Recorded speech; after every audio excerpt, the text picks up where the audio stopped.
So, hello everyone. This is Deji Okuneye, and I am the writer and facilitator for this subject, BIZ 301, Organizational Creativity and Innovation. In this podcast session, we have two awesome and distinguished guests. We have Alan Chen, who is the co-founder of Shapeshifters, as I hope you see in the very clever name of that organization. Um, Alan and I go quite far back. Actually, I just realized today, going back as far as about 15 years when I tab it all up. Alan is a visual communicator, really maximizing the most innovative tools out there as far as visual communications, and I'll give him a chance to expand on that.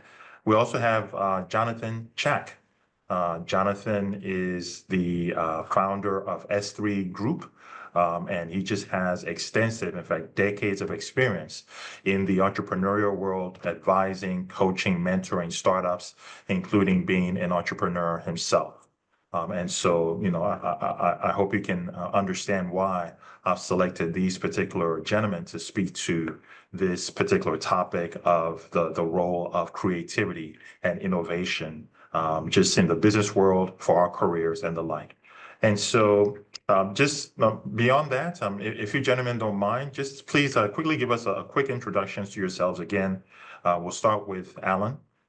Well, hi, everybody. I am Alan. I think, as Deji mentioned, I'm the co-founder of Shapeshifters, but I think we often like to describe ourselves as an organization that helps other organizations with their communication problems and challenges. So that often takes the form of visual communication, and it's often a wide range of challenges that we tackle. So they can be from internal challenges within businesses, so communication between teams, but they can also be external, so communication between, let's say, an organization and their customers. And we are often sought after for anything that requires very succinct and clear communication, where the message is absolutely critical. So, no, thanks so much for that, Alan. And so, yes, if anyone's interested hereafter, just from the name of listed on the screen, there's Shapeshifters with an 8. You'll be able to find all kinds of information about what Alan does. Jonathan. Hi, everyone. My name is Jonathan Chack. I started my entrepreneur journey around about 25 years ago. I was a graphic designer, and that's the only skill that I have. And I thought to myself, if I, take on a corporate role and becoming a junior graphic designer, back then, it was like an annual salary of $25,000. And if I'm lucky and good enough, it'll probably take me 12 years to get to a 6-figure salary. And I thought to myself, no, I'm not going to do that. So I want to be a businessman, and I want to jump into business. And that's how I started. I started freelancing, going on the street. Like, there's no internet back then. So we have to go on the street, knock on doors, and go to restaurants, go to accounting firms, go to all these companies and ask, if you need graphic design done. And very fortunately, in early 2000, every single one of my clients started asking me, hey, can you design my website as well? And I said, yeah, sure. But, deep down, I'm just a graphic designer. I know nothing about technical stuff, and, I don't even know what a website is. So fast forward, I built in 2003 a web design and development company, S3 Group. That's my first kind of proper company. And we have helped over 500 Australian small to medium-sized companies, as well as multinationals, build their websites, web app, online strategies, systems, whatnot. And that's how I built my foundation in the tech world.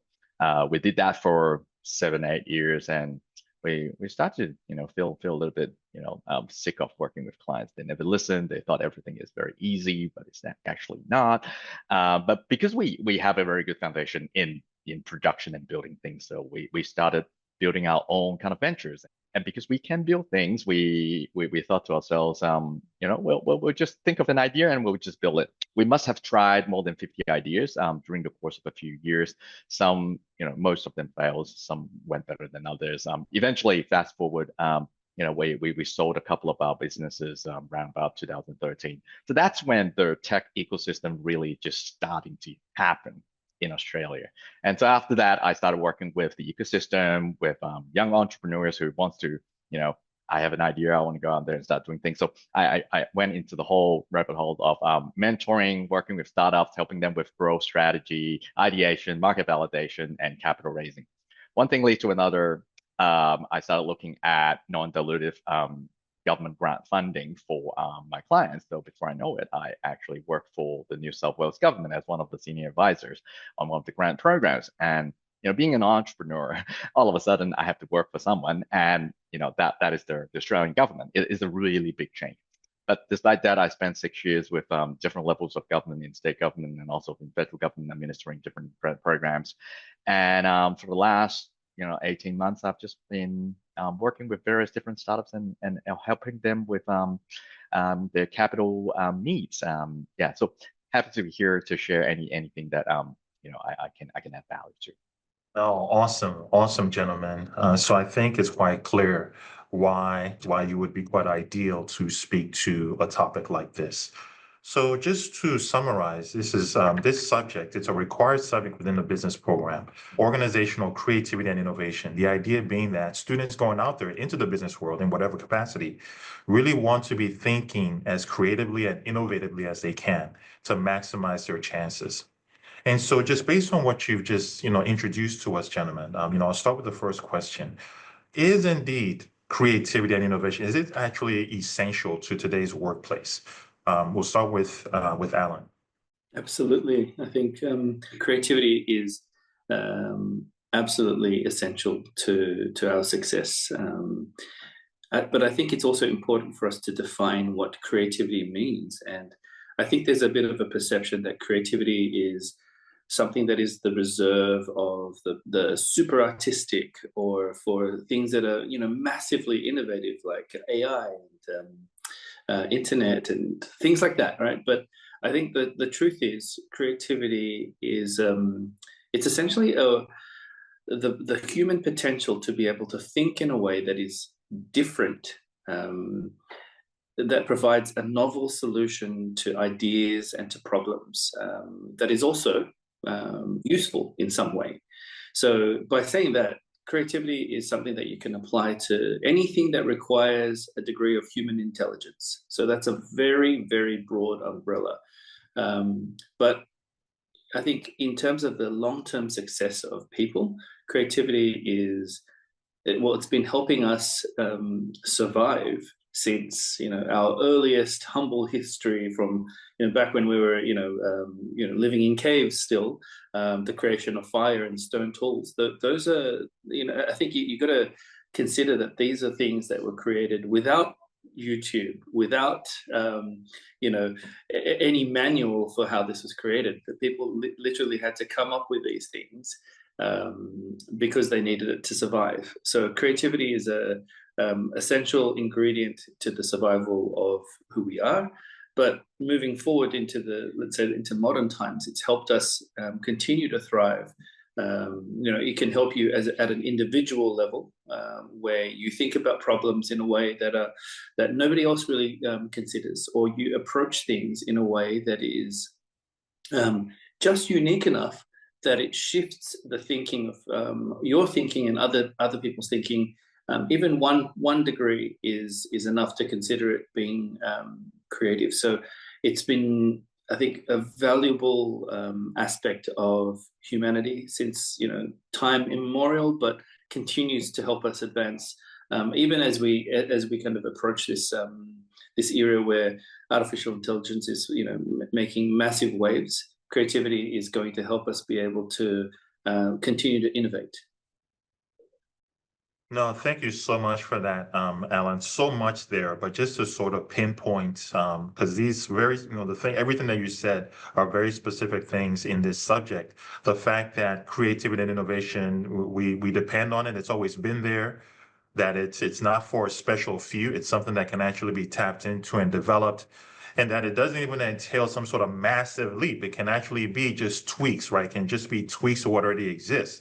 So it's definitely something that is accessible to most people, right? It's about developing, like you said, just human intelligence and applying it to problems. Really great answer there. Jonathan, what are your thoughts? Well, I graduated from an art school, so creativity is the foundation of everything that I see the world in. And to Alan's point, I think creativity as a term is really broad. And since we're talking about a subject in innovation, I think innovation is a subset of using creativity for a particular purpose. It is really to solve particular problems and come up with new products and services or new way in delivering service and products, and particularly applicable in the business world. So back in the days when I was younger, like I thought about innovation and creativity as, oh, I can think differently to everyone.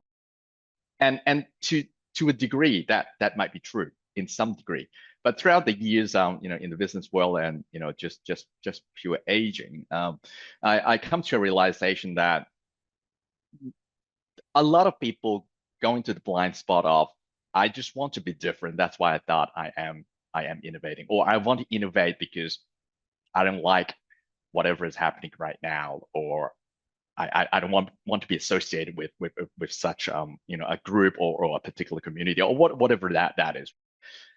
Sometimes it's ego, and most of the time it is actually. And so we got to be very careful, especially in the commercial context. Okay, at the end of the day, what innovation is using creativity to solve problems.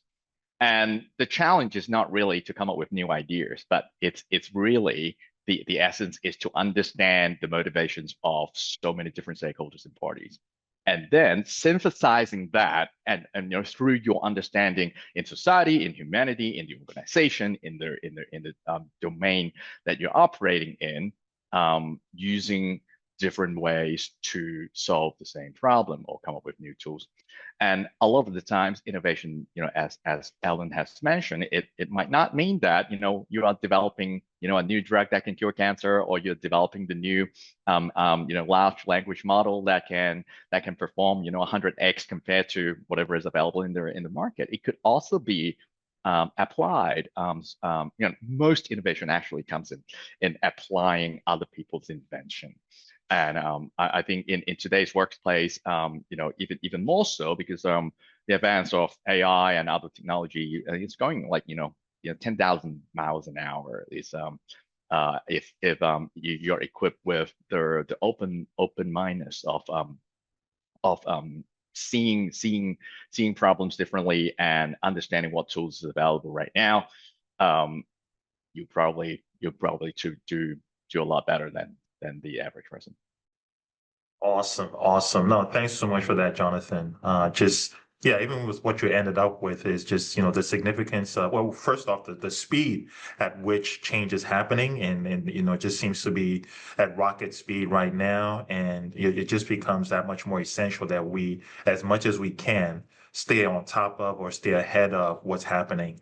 And to your earlier point, right, it is all about solutions to actual problems, tackling things and providing value as a result of that. So on that vein, now this particular subject will be exploring certain tools and methods, things like design thinking, the value proposition and value proposition canvas, concepts like Scamper, or, just around brainstorming and creativity. In your opinion and in your experience, how can students apply such tools, right? Like creativity and innovation tools like that towards real world challenges, in your opinion? We'll start again with Alan. All of the frameworks that you mentioned, they're really useful in being able to allow people to essentially make use of the creative process in a way that is kind of clearly codified, right? So I think on top of those things, I might add, say, something like the British Design Council's Double Diamond, which is, again, another very well codified system or a process which really aims to consider what creativity looks like over time, right? And it allows students and anybody who makes use of it, it can allow you potentially to bring other people along with you as well. So it's not something that you necessarily can only use in isolation. I think its great power is that you're able to use it, across an organization, on a project. So I think it's got a great flexibility. The other thing is strategic design. Strategic design is another thing I would say that is really important to understand, because much like design thinking, strategic design makes use of user-centric models, but it places business and organization needs at the heart of what's going on. And then it does something really interesting. It allows you to create innovative approaches and test them over time. That over time part is an important thing, because a strategy is not something that you do instantaneously.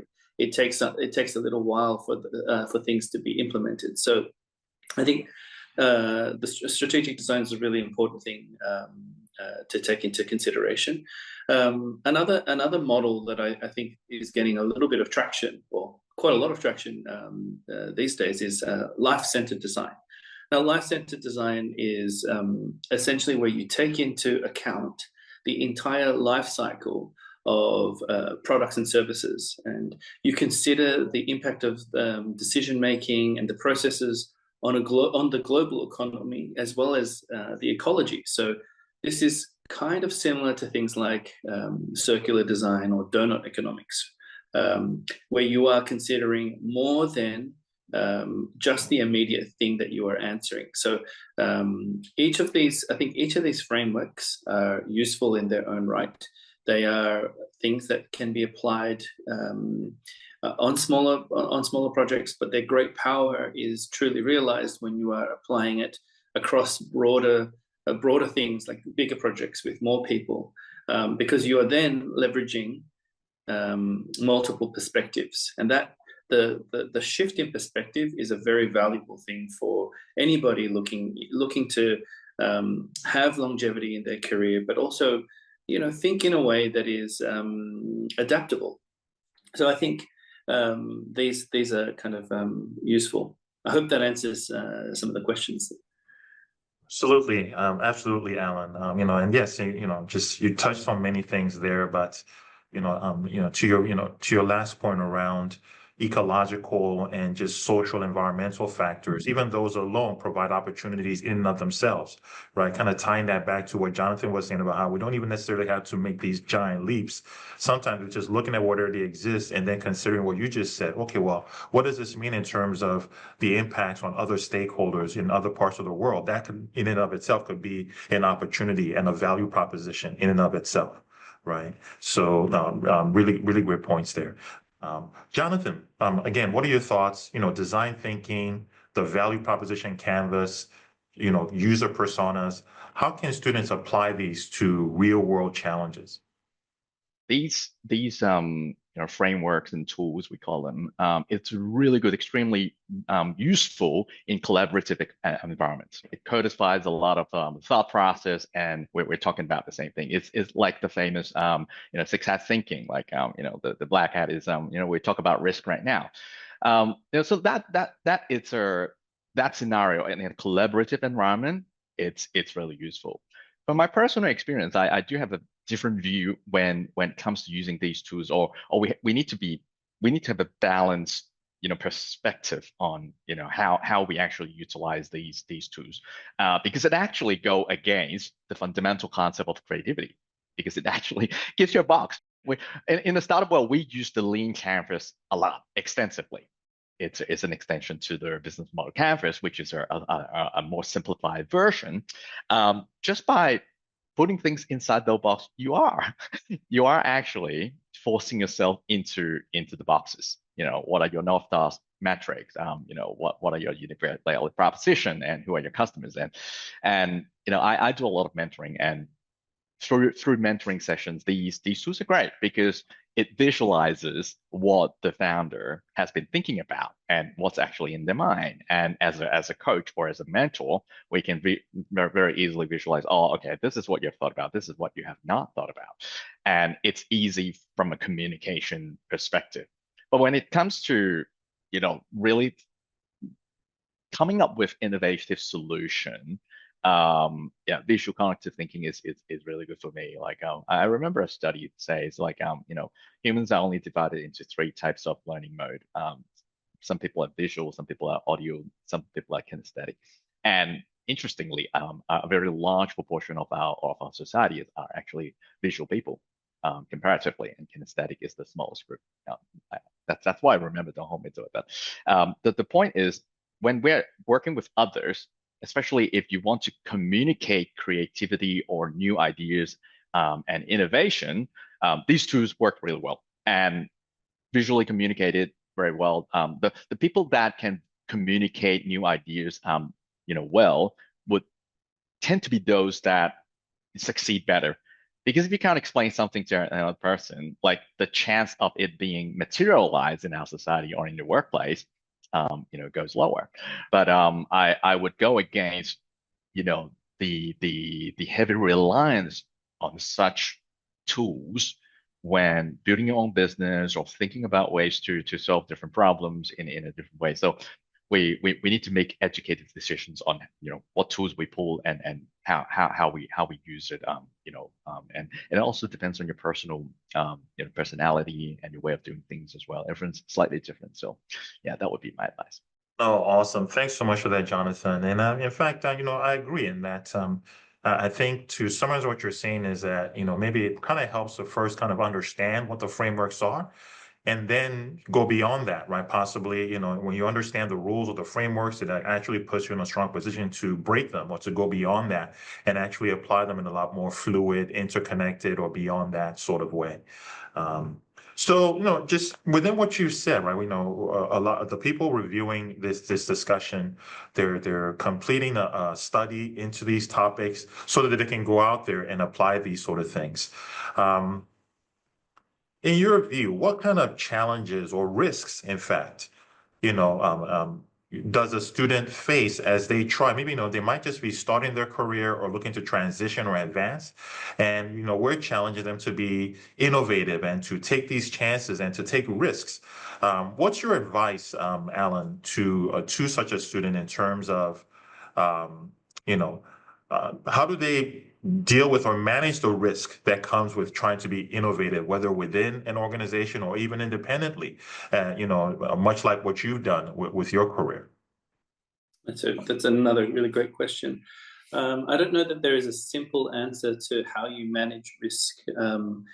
I can say that my personal experience with it is I often say yes to things, and as a young designer, as a young filmmaker, whenever an opportunity would come up, even if I felt like I was out of my depth, or especially if I felt like I was out of my depth, I would say, yeah, I'm up for it.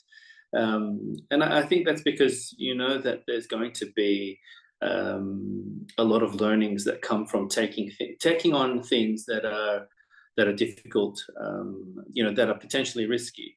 I think it's helpful to communicate while you're doing it, and it's also helpful to know that you're not going to have the answers to everything, and you don't have to pretend that you have the answers to everything. So the important thing is to be able to be resourceful and to be adaptable. So even if you don't have the answers to things, you don't kind of just sit and wait for the initiative. You kind of have to take initiative yourself. You've got to seek and be curious. So I don't know that there's an answer for how you manage risk other than to take the risk, but to maintain curiosity, and to ask questions, and also to be honest about what you do. And I think that's always helped me. It's always served me very well, throughout my career, and I've done a lot of different kind of things. So I would say that you would need to continue to take those risks, because they are necessary for growth. There's no reward without risk, I think. But you do need to also take into consideration the degree of risk. Is it something that you feel like you can contribute something to, or are you doing this simply out of ego, right? So if you feel like there is some way for you to contribute, then that's kind of a good smell test for you to go, okay, yeah, this is a risk that is probably worth taking, because I may be able to contribute to this in a way that is interesting. No, awesome. And again, just to pull just a great phrase that you gave there is basically there is not much reward without risk. And in essence, the way that you prepare or gear up for it is by developing a risk tolerance, but then also calculated risks that are not based on just ego, but actually based on trying to tackle something or grow or push yourself. Awesome. Jonathan. Well, I agree with Alan. Like it's a no-brainer. Like you have to take risks to get the rewards. I'll add another perspective. Like a lot of the times when we think about risk, we think about ourselves. And to be honest, like on a personal level, at different stage of your lives, obviously your risk situation is different. So that comes with experience and exposure to by and large what's actually happening in the world around us to gauge what your risk tolerance is at that moment, and only you would know. But the other thing that we don't talk about enough, I think, in our society, in the commercial world, in the business world, is managing risk for others. That's actually how innovation can actually materialize and get through. A lot of innovative ideas are dead or never went anywhere is because the inventor probably thinks from their perspective only. And as a collective, in our society, overcoming inertia is the biggest enemy to innovation. But how do we overcome that? Like, why are there inertia? Like, how do you create momentum? It is by, to Alan's point, being resourceful. But how do we actually become resourceful? Is by understanding each other's risk. Chances are, if you want to, launch a solution or try to propose a way to do things slightly differently, there might be, more than, the multiple stakeholders involved, and each and every one of them would have their own agenda. And that's probably a lot more important than your innovation in the first instance, because you need them to come on board as your resources to overcome the inertia that single-handedly you might not be able to overcome, and then bit by bit, slowly, you get more buy-in, and then the momentum grows, and then that's how innovation can be pushed through. So I myself, throughout the last 25 years, I have, gone into the blind spot of, just thinking about from my perspective, but never really thought about other people's risk and why and where they're coming from. Could be, it could really change your perspective. No, such a great point. The subject really talks about collaborating with others, getting insight from others, putting yourself in the customer's shoes. But then, to your point, Jonathan, that customer could be your boss. It could be within your own organizations. And so when you're trying to suggest things or initiate new projects, you really do want to think about the risk profile, not just for yourself, but for your employer. You know what I mean? This innovation that I have, or this idea that I have, how much of a risk does it pose to my boss or to my company? And how do I help them sort of navigate that, So, no, really great point there about really thinking in terms of risk mitigation, not just for yourself, but for other stakeholders as well. So, gentlemen, last point, and just to summarize all of this, relative to future careers, relative to us starting our careers or growing our careers, what is your overall advice on how students can leverage creativity and innovation as a means of whether starting or growing their careers, especially like you said, in a world that is just constantly changing as industries and laws and frameworks keep moving and changing. How can students leverage innovation and creativity to start or grow their careers? We'll start with Alan. I think the collaborative aspect of what we do is really important.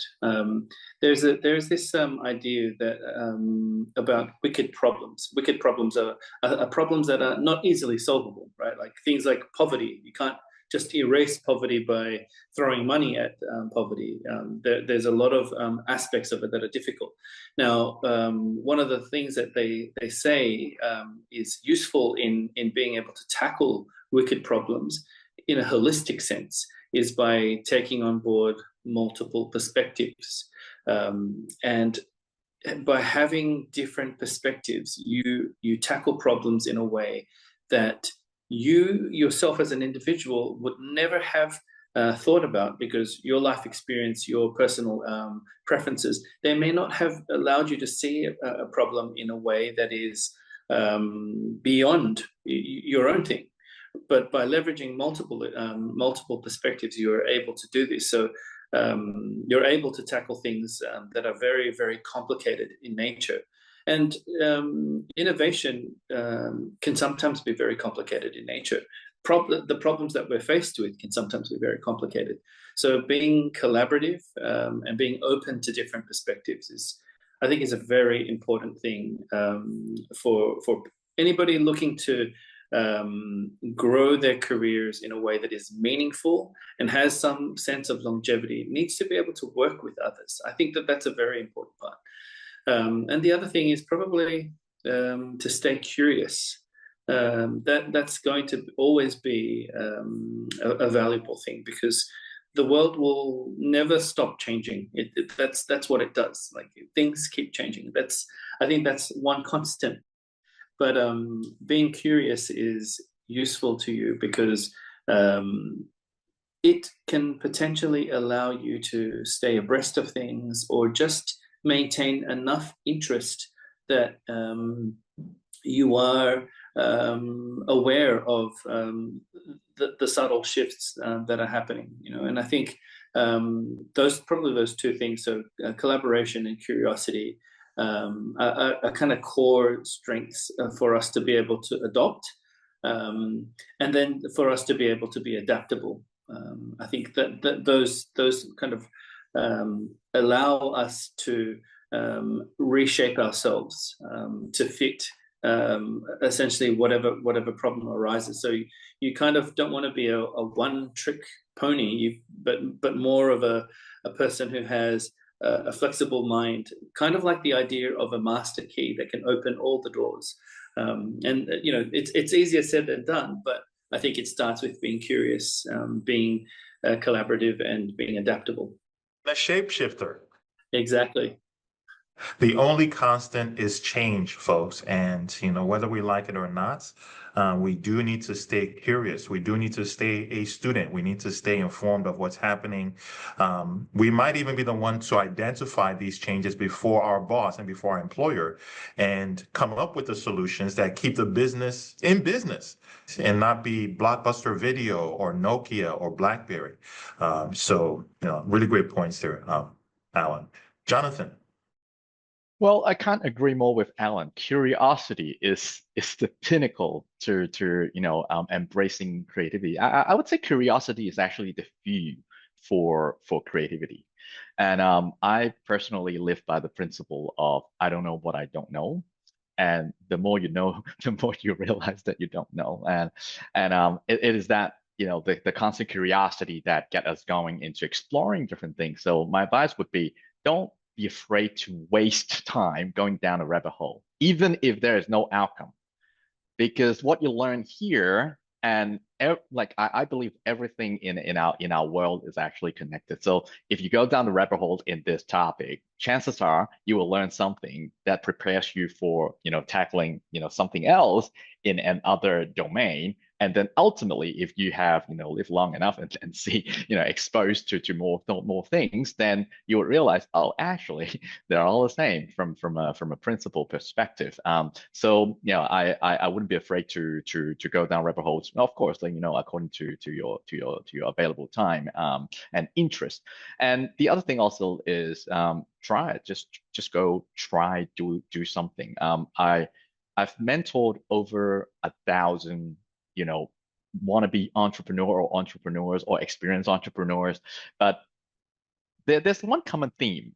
A lot of, especially unexperienced entrepreneurs, they always ask for permission to do something. Like, oh, the reason I reach out to you is because I want to run by you whether you think my idea is actually good. And then I hear about the idea and I said, I'm not even target audience. I don't know. I'm nobody to have a say or judge or whatever it is in whatever you're doing. Unless I am one of your target customer and you want to sell me something, then I can give you my honest opinion. So don't seek permission to do anything. Like, especially now, people need to visualize things. It's just actually so much easier if you visually communicate something to another person. Some people are wired to, visualize, in 4 dimension in their mind, what it's likely to happen, or hypothetically what this looks like. Some people are wired to do that, but most people are not. Like, if you really want to get an idea across or build momentum so that you can go to the next step, build something. Nowadays there are so many tools, AI tools. It's getting so much easier to learn things and to really understand different domain expertise or just to build things. Back in the days, it's so hard. Like, we need to buy books to learn programming, and now you just jump on ChatGPT and you probably do 1/3 of your work already. And if you have something in front of someone, the chance of you succeeding or moving forward would be a lot higher. And always embrace innovation in your life so that you can actually practice it in your life when something might not matter, but you're embracing creativity and you're embracing that kind of habit of thinking just outside the box. Then when it comes to business or in the workplace, you would have already trained yourself. It's kind of just like a muscle, like just like you go to the gym, like just like cardio. So you got to train your mind all the time to think creatively. Oh, such great points. So many nuggets there, that I could pull from. But, I'll really zone in on this point that you made around how everything that you learn is for a reason and can become useful, in an unexpected way and in one shape or form. This subject kind of challenges students to actually collaborate on each other's businesses. So students might actually find themselves dedicating the subject to someone else's idea or someone else's business. And so for anyone in that situation that might be questioning, well, what am I getting out of this? Jonathan's point is really relevant to say you may not realize now what your exposure to this industry or this idea or this product could mean for your, potentially that could be what you transfer to a different industry altogether that makes all the difference. And so consider all of this, like Jonathan says, as sort of like you building up your innovation and creativity muscle, building up your building up that skill set, that capability to stay curious, to get more and more comfortable with risk. Gentlemen, I can't thank you enough. Just such a great discussion, so many great insights. You are definitely the right people to be discussing this with. And, I'm sure the students reviewing this video are just, really appreciating getting insights from people such as yourselves. Hopefully, there'll be follow-ups to this that we can really further engage with you gentlemen in the not so far future. So thanks so much for this. And, I wish you the best going ahead. Thank you. Thanks for having us. Thank you, Deji.